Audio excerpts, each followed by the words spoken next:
Happy Tech Tuesday, everybody. Today, per a staff member's request, we are going to learn how to use Google Forms. So, easiest way for me to get there is to just type in forms.google.com. Once I get there, I can look at a template gallery, or I can just start with a blank one, which is what I usually do. Now you have your new form ready to go. You can use Google Forms to give your students a quiz. It's easy because it will grade it immediately, give students feedback, and give you all of their responses. It's also good if you want to take a survey for anything. We use Google Forms to find out what kind of clubs people want to be in. Anytime you want to collect any kind of information or data, a Google form is a really great way to do it.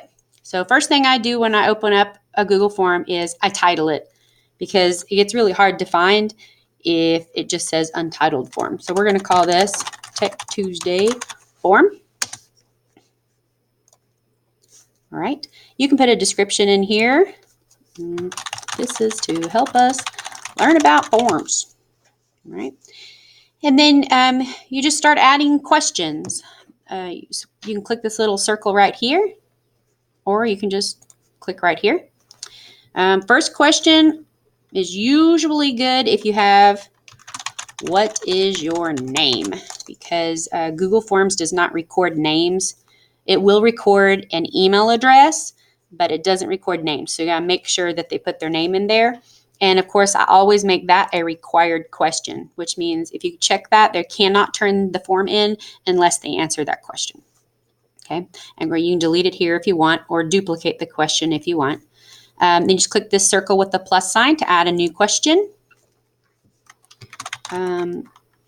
What day would you like to meet?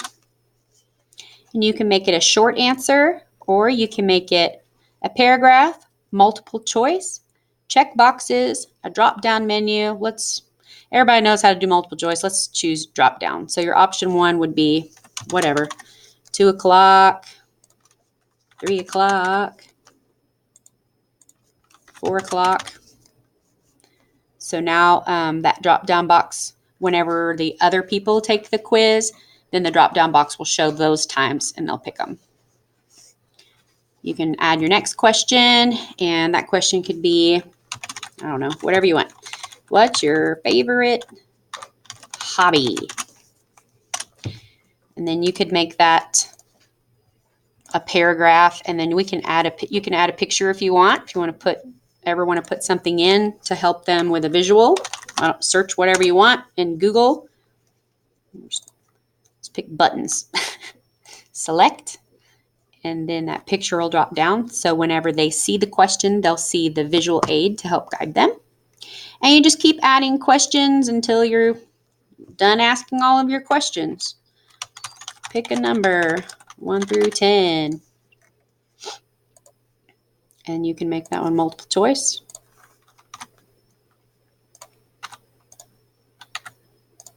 And you keep going and going and going. And then check boxes.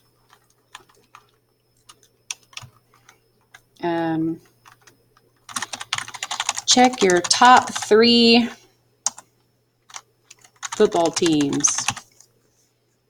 And then it's already suggested a check box for you. So option 1 would be Seahawks, of course. And then I guess we could add Cowboys and the Steelers. Just keep going. And then they would be able to, whenever they get it, they'd be able to check more than one box. And then once you're done with it, there's some other things you can do. We could click on our customized theme, and we can choose a different color. We can even choose a different font. We can even find a cool background to change it up a little bit. Other things you can do are you can collect email addresses. So whenever they respond to you, it will automatically show you their email address. You can limit it to 1 response. If you're giving a quiz and you've got those students that want to keep doing it over and over again until they get things right, well, you can limit it to 1 response so that you only get one response. You can also make it so that people can edit it after they submit. Okay, if you want to. You can show a progress bar so the people who are taking the quiz or filling out the form know how far they are in your form. And you can make it so that the questions are shuffled in case you've got students sitting next to each other. The same question isn't popping up at the same time. You can turn this into a quiz. If you turn it into a quiz, then you can assign point values and you can do auto grading, and I'll show you how to do that. You can turn this on locked mode. So if students are on a Chromebook taking the quiz and you don't want them to be searching anything or going back to find answers, you can make it so that only that screen is open when they're taking the quiz. You can show them their grade immediately after they turn in the quiz, or you can do later. You can show them their missed questions, correct answers, and point values. So if you turn it into a quiz, your questions will have an answer key down here at the bottom, and then you would give it a point value, and then you can choose the correct answer. Then you can give answer feedback if you want. If they get the answer wrong, you can say, sorry, try again, look back on page 23 or whatever. And then correct answers, wow, you're awesome, or whatever you want to put. You can also add links to take them somewhere else, or you can play a video for them. There's so many possibilities here. There's even more than what I'm telling you right now. If you want a more intimate session, I would love to help you out. Of course, whenever you're done and you're okay with this form, you'll send it. Now, I do want to show you up here where it says responses. I'm not going to have any responses because nobody's taking this. But if you open this back up after you've given it to people and you go to responses, you can see everybody's responses right here. Okay. So when you're ready to send this form out, you just click here.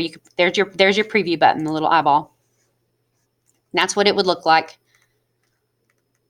whenever somebody's taking the quiz. Okay, and then you would just click your little pencil to go back. All right, when I'm ready to give this to people, I just click send. And then I can email it. I could email this quiz to everybody at Hanes Staff. Just type in Hanes Staff. Boom shakalaka. I've invited you to fill out a form. You can even, maybe not here. Sometimes you can include the form in the email, but I'm not sure why it won't let me now. Anyway, so you just email it to everybody and click send. I'm not going to because obvious reasons, but if you need more help, let me know. I would love to see you use Google Forms in your classroom. It's an efficient way and a quick way to get grades for your kids and less time consuming, so you're not grading actual papers. All right, thanks, and we'll see you next Tuesday.